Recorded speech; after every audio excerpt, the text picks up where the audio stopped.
mais um episódio da terceira temporada de Tokenization, um bate-papo sobre negócios e token. Eu sou Rodrigo de Almeida, CEO do Grupo Index e fundador da MapForest e Forest Token. E eu sou Fernando Stricker, sócio da SHLO Advogados e co-founder da Forest Token. Fala, Fernandão, tudo bem? Tudo ótimo. Oh, maravilha. Hoje a gente está aqui, temos um convidado mais do que especial, meu amigo, sócio e um dos caras que mais entende sobre carbono no Brasil, Marcelo Schmidt. Seja bem-vindo, cara. Obrigado, pessoal. Obrigado pelo convite. Rodrigo, Fernando, é uma satisfação estar aqui com vocês para falar de coisas tão legais e importantes. Oh, maravilha, maravilha. E não é só porque ele é meu amigo e sócio não que eu fiz esse elogio, realmente ele é um dos caras pioneiros aí na questão de carbono. E hoje o tema que nós vamos estar falando é sobre a questão de tokenização de carbono. E nós vamos indo um pouquinho mais além aqui ainda, a gente vai falar sobre a tokenização de carbonos em áreas indígenas.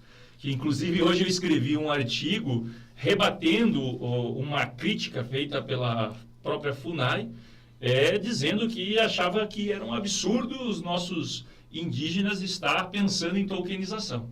Eu não sei, mas no meu ponto de vista eu acho que é muito mais absurdo a gente ter uma instituição que teoricamente tem que estar protegendo os nossos indígenas, estar com o pensamento que eles devem continuar lá na Idade Média, lá no século XVI aproximadamente, quando o Brasil foi descoberto. Mas vamos conversar sobre várias coisas aqui, vamos conversando devagarinho.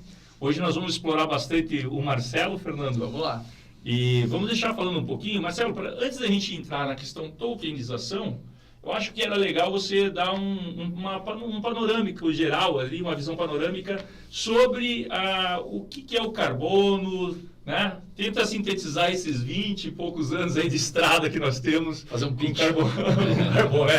Um pitch. Legal, pessoal. Então, assim, realmente a gente está falando de três coisas aqui bastante relevantes e importantes. E três coisas que a maioria da sociedade olha como bichos de outro planeta.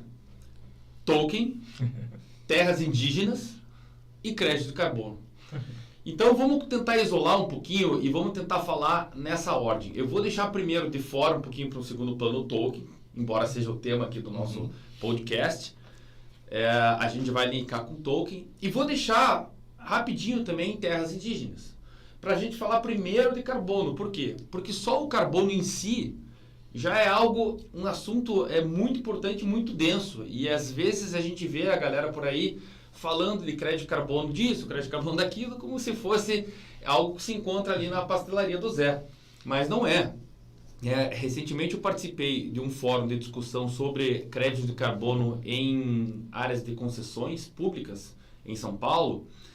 E eu deixei isso bem claro, né? Eu falei para o pessoal assim, eu não quero ser o arauto do caos, eu não quero ser o pessimista, mas a geração de crédito de carbono é algo extremamente complexo. Você sabe disso, né, Rodrigo? Tem uma série de regras, uma série de requisitos, e a gente sabe que, infelizmente ou felizmente, não é toda a área que gera crédito de carbono. Então, rapidamente falando sobre isso, a história do crédito de carbono nasceu como uma estratégia econômica de combate ao maior problema ambiental do século XXI, que se chama mudança do clima.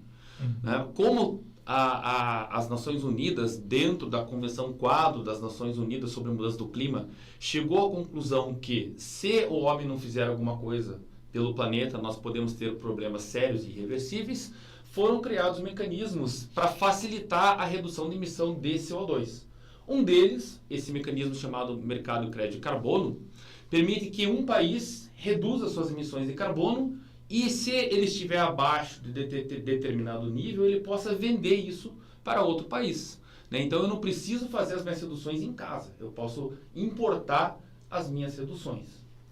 O mercado achou isso uma boa sacada e criou padrões fora da ONU para fazer a mesma coisa. E aí veio o mercado voluntário de crédito de carbono, aonde a gente começou a ter mais dinamicidade e uma relação mais B2B, empresas mesmo operando essas transações à margem da ONU. Por quê? Porque esse mecanismo dentro das Nações Unidas é extremamente burocrático, moroso, né? E o mercado não ficou muito feliz com isso. Né?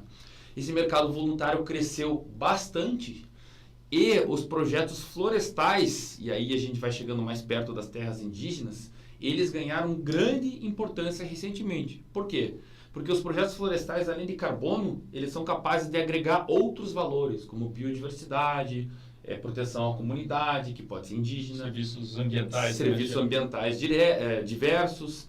Então, esse é o status hoje do mercado de carbono. A gente tem um mercado voluntário bastante forte. A gente ainda espera e vive na expectativa de uma nova regulamentação internacional que vai substituir o acordo internacional que foi vigente no passado, que é o Protocolo de Kyoto. Esse acordo já existe, é o Acordo de Paris, que foi rascunhado em 2015 e até hoje não foi plenamente regulamentado. E existe um artigo lá no Acordo de Paris, o artigo 6b, que ele prevê a criação de um novo mecanismo de mercado de carbono. Enquanto isso não acontece, o mercado voluntário vai andando, vai evoluindo, e como eu falei agora anteriormente, os projetos florestais, que lá no início do mercado eram vistos com bastante desconfiança, hoje eles são a grande vedete, a grande atração do mercado de carbono, por poder agregar outros valores além do próprio carbono. Então vamos aqui só pontuar um pouquinho para os nossos ouvintes que a gente está trazendo essas informações do carbono, e nós já vamos entrar onde entra a tokenização e onde entra a terra indígena. Importante nós pontuarmos algumas coisas. Então, quando a gente fala mercado de carbono, a gente vai ter mercado, teoricamente, então vamos chamar oficial, que seria o mercado regulado, e o mercado voluntário. Tá? O mercado voluntário, existem N mercados que surgiram, se organizaram, criaram suas próprias regras, e o principal padrão, olhando, né, existem várias formas de carbono que você pode estar fazendo projetos, né? Então, a gente está falando especificamente do carbono, que pode ser do RED, do desmatamento evitado, e também do RED+, que seria a recuperação de áreas degradadas. É aqui que a gente vai concentrar, senão a gente transforma o podcast aqui e fica horas falando e o Marco aqui já detona a gente. Então, primeira coisa que nós estamos falando do carbono oriundo de floresta. Perfeito. Né? Dentro desse contexto, seja a floresta, a recuperação ou o desmatamento evitado. RED+. Pensando nisso daqui, para nós começarmos a entrar no teu segundo ponto, no token aqui, a gente pode enxergar um pouco mais, como o mercado é muito mais rápido, né? O mercado voluntário, por si só, ele opera no mercado longe da regulação, longe dos governos, ele opera muito mais rápido. E operando muito mais rápido, ele sofre também muita volatilidade, né? A gente já viu esse mercado voluntário disparar, voltar, já ouviu falar que a tonelada, né, o CER, né, de carbono ia valer $100. Exato. Né? Já N coisas aconteceram. Pensando nisso, a gente entrou na tokenização.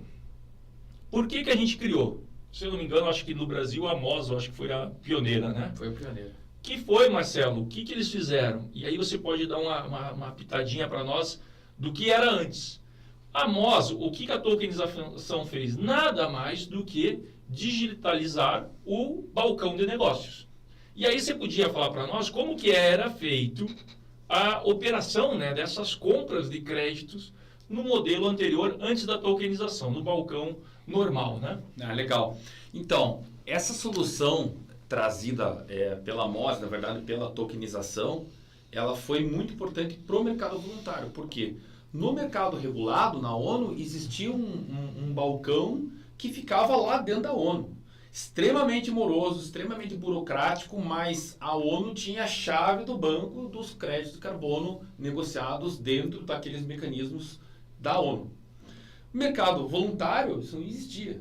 Né? Então, a gente carecia realmente de mais confiabilidade. Uma autoridade, né? Uma autoridade, né? Mas, por outro lado, né, Fernando, a gente não poderia voltar ao modelo engessado da ONU, onde a gente dependesse excessivamente de certificação, de governo, de Estado, né, de uma instituição superior a todas as empresas, que aí cairia numa instituição como a ONU.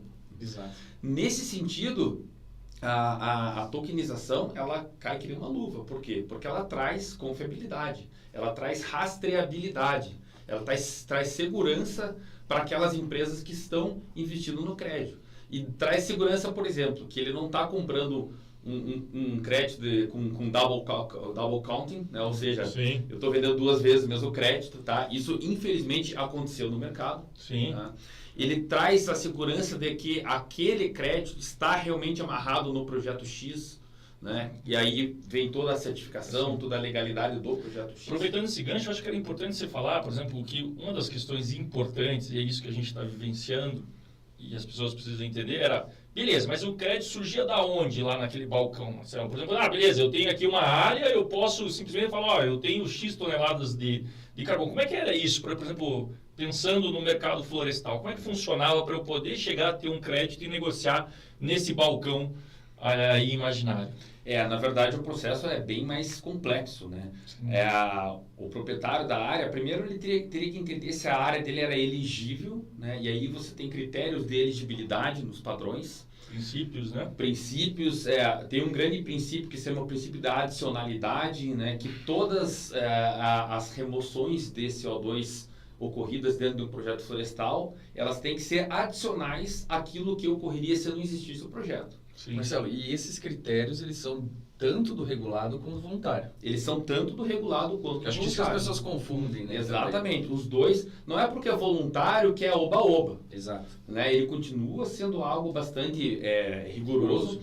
Inclusive, Fernando, o principal mercado voluntário hoje, o Verra, ele aceita o uso das metodologias do mercado regulado. Entendi. Você pode usar as metodologias para projeto. Eu acho que o que é interessante mostrar é que antes era a ONU, por exemplo, no regulado você tem a ONU, exato, né, dentro disso daqui, e aí está todo mundo. E no voluntário existem mercados que criaram suas próprias certificações, suas próprias validadoras, e que acabam funcionando, então, como auditorias de terceira parte dentro desse processo. O problema, Rodrigo, é que alguns desses mercados conseguiram um nível de confiabilidade, de chancela, criar uma marca própria, né? Que nem nós três aqui nos organizarmos e criaram um mercado de carbono.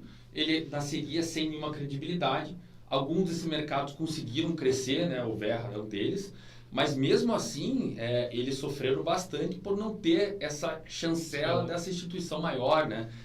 No começo do ano, o Verra teve problemas muito sérios de credibilidade desses projetos, mesmo tendo certificado e toda uma rede de proteção aos projetos. Aqui eu aproveito para fazer um gancho, porque aqui cabe muita tokenização, Marcelo. E aqui é onde a gente consegue trazer uma democratização desse processo. É claro que não é simplesmente qualquer pessoa que vai poder fazer, mas o blockchain ele justamente traz isso.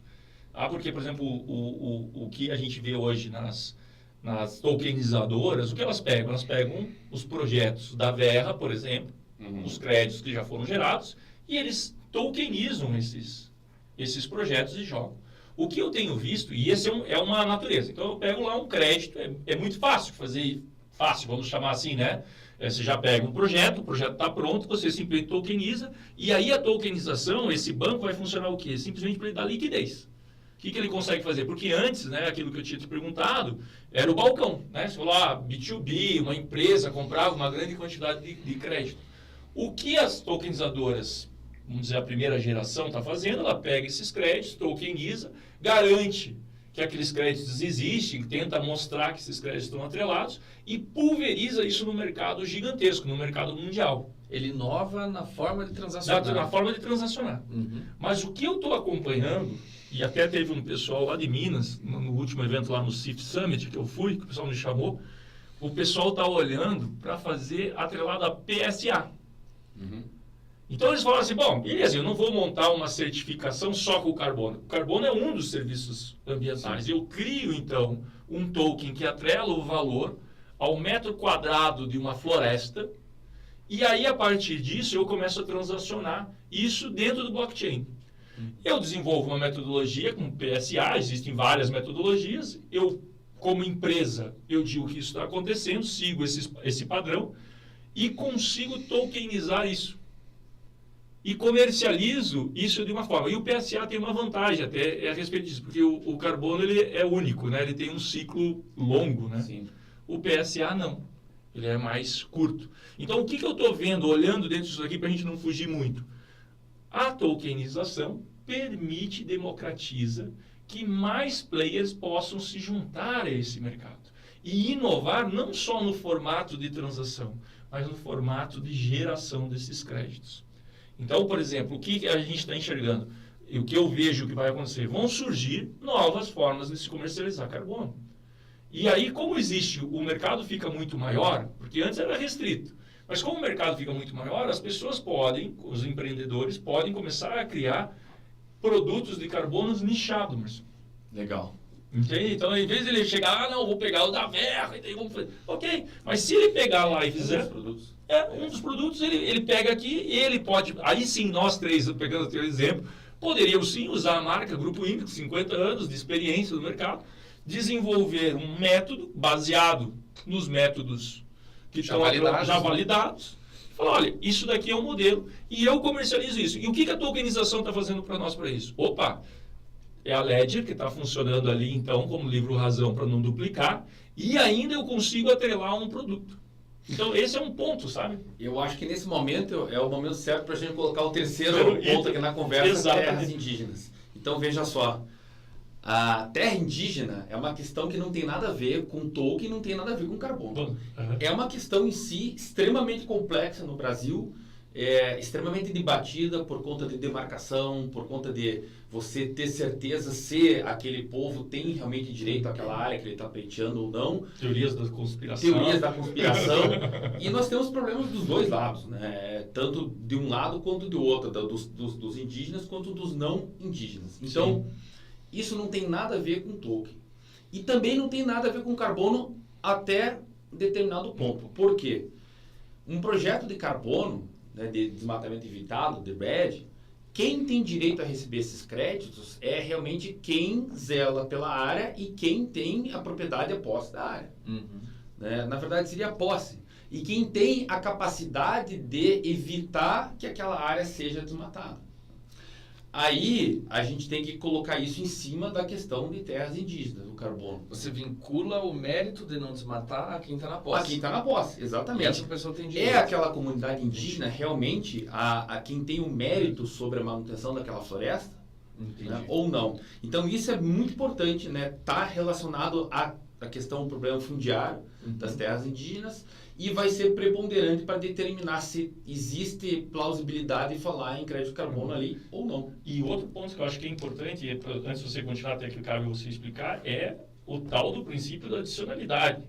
Porque a minha pergunta é, por exemplo, assim, por que uma reserva legal, uma área de preservação permanente, não tem adicionalidade? Por quê? Porque ela já está prevista em lei que tem que ser protegida. Exato. Mesmo que ela já esteja desmatada, nem o REDD mais entraria dentro desse processo. Basicamente, você não está fazendo nada mais além da obrigação. Exatamente. A minha pergunta é, e o princípio da adicionalidade numa terra indígena que está, teoricamente, quando você demarca a terra indígena, ela só pode, tem algumas decisões para manejo, né, algumas questões lá dentro do povo indígena, porém ele é extremamente limitado e, teoricamente, por si só, ele já não poderia ser desmatado. Então, isso, na minha visão, a pergunta é, isso não fere o princípio da adicionalidade? Qual é a engenharia que foi criada para que isso seja desmistificado? Então, você está corretíssimo, isso fere. A partir do momento que você confere àquela área uma proteção legal, né, que vai muito além do que uma simples área de floresta amazônica, né, você tem uma terra indígena, então uma área protegida, ela perderia a adicionalidade porque ela já está protegida por lei. Como falou o Fernando, não é nada mais do que obrigação. O grande problema é que no Brasil, infelizmente, só a lei não garante coisa nenhuma, muitas vezes. Então, quando a gente vai para a análise prática, a gente vai ver que nós temos desmatamento de terra indígena, nós temos garimpo de terra indígena, temos confronto de terra indígena com atividades de mineração. A gente tem terras indígenas que são degradadas pelos próprios indígenas, né, ou por madeireiros, ou por outras fontes de desmatamento. Então, se a situação prática demonstra que existe um desmatamento, uma taxa de desmatamento anual, crescente, dinâmica, né, naquela propriedade indígena, naquela terra indígena, sim. Aí realmente a adicionalidade pode ser comprovada. E antes de continuar nisso, só para a gente aproveitar, isso também se estenderia para unidades de conservação? Sem dúvida. O mesmo raciocínio. O mesmo raciocínio. Só que aqui, aí a gente vai entrar num outro problema, que isso eu vou deixar para nós conversarmos, mas vou levantar aqui. Até lá, quem sabe num futuro podcast seu aí sobre carbono. E a questão de quem vai receber, né? Sim. Porque a gente tem uma certa diferença, né? O Fernando até me ajude nisso na questão legal, que é a terra indígena, ela pertence ao povo, por exemplo, como nos Estados Unidos. Nos Estados Unidos, a terra indígena é outro estado. Tem suas regras, suas próprias leis, tem todas as coisas. Aqui no Brasil, ela não é bem assim, né, que funciona ainda. Funciona sobre as diretrizes das leis nacionais e tudo mais. A autonomia desse povo que está ocupando, eu não sei se ela é plena. Né? Porque eu não sei como que a gente acaba tratando os Nos indígenas. Estados Unidos ela tem um caráter de propriedade privada. Privada, né? Inclusive com novas leis, né? Por exemplo, não pode, por exemplo, se acontecer um homicídio dentro de uma terra indígena, a polícia não pode ir lá investigar. Não tem competência para investigar. É como se fosse um estado dentro de outro estado, né? E aqui a gente ainda tem as regras vigentes, validadas, então o governo tem todo esse poder. Então a minha pergunta a gente precisa pensar sobre essa autonomia, né? Não precisamos talvez responder isso hoje, mas é algo que fica para a gente pensar. Pensando nisso, então vamos para os finalmente aqui, que o Marcos já está cutucando. Marcelo, aí a gente surgiu agora um passo à frente, que é ir além de tudo. Empresas, mercado voluntário, mercado malvado, sanguinário, só pensa em dinheiro, né? Estou sendo irônico, qualquer coisa aqui, só para deixar claro. Começa a olhar essas áreas e fala assim, olha, eu quero fazer um projeto aí de tokenização dos créditos de carbono que serão gerados aí dentro dessa área. Né? E a FUNAI chegou e falou, olha, isso aí não é bom. E assim, os argumentos não foram bons.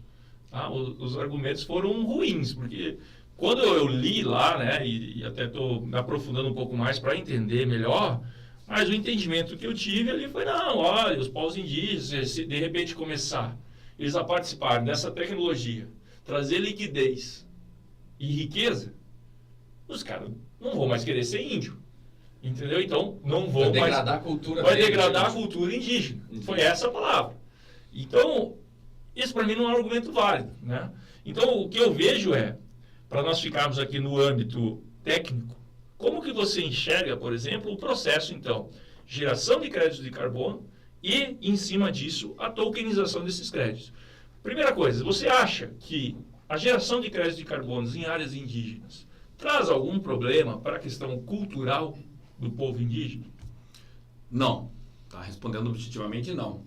Por quê? Porque ser povo indígena, ele precisa se alimentar, ele precisa viver, ele precisa se desenvolver. Sim. E realmente eu acho pouco justo a gente tolher esse direito que qualquer um tem a se desenvolver. A mesma crítica que foi feita à tokenização pela FUNAI já foi feita também à geração de crédito de carbono. Uhum. Agora, vamos lembrar que a gente está falando de um assunto de 3 camadas. Né? Então, gerar crédito de carbono é possível em terras indígenas? Não em todas. Assim como fora das terras indígenas, também não em todas. Então, precisa fazer uma análise técnica se existe viabilidade, adicionalidade. Aí vem em cima disso a questão fundiária, a questão de propriedade sobre os créditos de carbono gerados. Né? E tudo isso dando certo, aí sim a gente pode falar em tokenização. Não só de crédito de carbono, mas como você bem lembrou, de outros serviços ambientais que são fornecidos por aquela floresta. Né? Eu até destaco que a gente está muito perto de anunciar ao Grupo Index um novo trabalho, que é justamente um projeto de crédito de carbono em uma das maiores terras indígenas do país. Isso foi uma demanda dos indígenas. Tá? Os indígenas se organizaram e chegaram à conclusão que a gente precisa entender se nós podemos ganhar dinheiro, né, e prover o sustento das famílias, das tribos das famílias, né, com crédito de carbono. Acho que essa é a maior prova, né, que o blockchain ele tem esse caráter de acesso, democratização, que você consegue com uma tecnologia. Você consegue aplicar ele em soluções que geram uma nova forma de transacionar, que otimiza uma economia local e gera renda num local que às vezes está mal explorado por não ter interesse ou estrutura econômica, né? Sim. Então, se eles conseguem se aproveitar e às vezes explorar essa riqueza em favor da cultura, eu acho que é o contrário, né? Retroalimenta a própria cultura, talvez. Exatamente. Outra crítica que eu vi ali nesse artigo era, não, porque daí a empresa que estava ofertando, aqui a gente não vai falar o nome, mas que estava ofertou o seguinte, 50% do recurso ficava com os indígenas, 30% dos recursos ficaria para uso em projetos na região, sociais e ambientais, e 20% seria como pagamento para a empresa. Eu não sei sobre esses números, sobre os custos e tudo mais.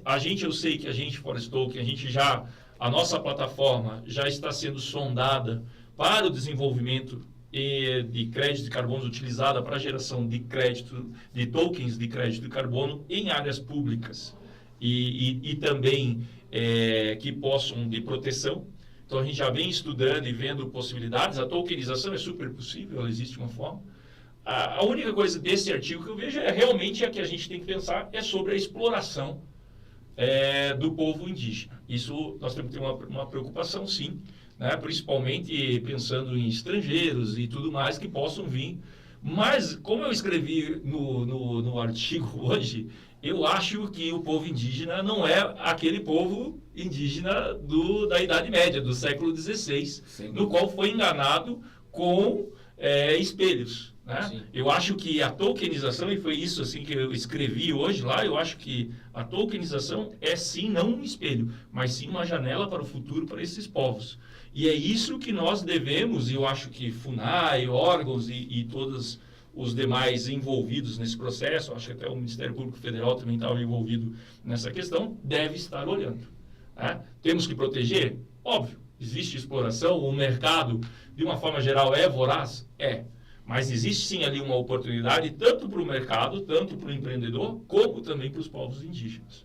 É isso que eu acho que o blockchain pode fazer. Não dá para privar de uma criação como a roda, né? Alguma coisa assim. Pô, é uma tecnologia muito boa para todos. Então, acho que eles merecem ter esse acesso e eles disporem disso. Né? Esse é uma das críticas que eu faço sobre essas questões, né? Porque, às vezes, as pessoas... Eu tive anos de experiência dentro da Amazônia. Posso falar isso, vivi em loco. A situação daquelas pessoas que moram lá, no meio daquela floresta, é a situação extremamente complicada. O Marcelo também já esteve lá, sabe muito bem as dificuldades que a gente tem, que a gente já priva muitas vezes em nome de uma conservação, em nome de alguma coisa, que me parece não fazer muito sentido. Tá? Quem tem que tomar as decisões de o que quer, como quer viver, eu ainda acho que somos povos livres, né? E esses povos que devem ter sua liberdade. Eu entendo que todos os povos indígenas têm a liberdade, sim. Aqui, antes de nós finalizarmos, eu lembro do meu irmão teve um trabalho muito engraçado numa aldeias e tal, e ele foi como médico participar, e aí estavam discutindo várias entidades, sobre uma das questões que era fazer casas para aquele povo. E o antropólogo lá chegou e disse, olha, nós temos que fazer as casas lá de palha, que não sei o que lá. E o chefe olhou e falou, não, a gente quer de cimento. A gente quer a casa boa. E o antropólogo ficou irritadíssimo nesse caso, né? Discutindo, não, porque tem que ser disso aqui. Daí meu irmão, falando pela parte de saúde, falou, não, mas saúde, problema de barbeiro e todas essas outras coisas. Não, mas aí vai descaracterizar a cultura. Poxa. Será que é justo? Essa é a minha pergunta, né? O povo não quer, mas o antropólogo quer. Então vamos tomar cuidado com isso. Né? Bom, Marcelo, obrigado. Eu gostaria que você fizesse aí suas considerações finais e já de antemão agradeço aí a sua participação. Não, legal. Eu que agradeço pelo convite. Né? A gente podia, acho que, ficar muito tempo falando aqui. O papo é muito bacana, né? Além de ser aquilo que a gente gosta de fazer, né, é aquilo que a gente faz para viver. Então é bem legal. E só destacar que a questão da terra indígena é um problema em si, que não tem nada a ver com token, nada a ver com carbono. Então essa exploração que você falou, que pode existir e acontece no Brasil indevida dos povos indígenas, ela não tem a ver com carbono e não tem a ver com token. Mas isso estando regularizado, aí sim a gente pode amarrar a terra indígena com o carbono e com o token de forma técnica. Então é uma excelente solução, né, para a terra indígena. Maravilha, Fernandão. Legal. Não, eu só agradeço o Marcelo. Acho que hoje eu fui mais aula.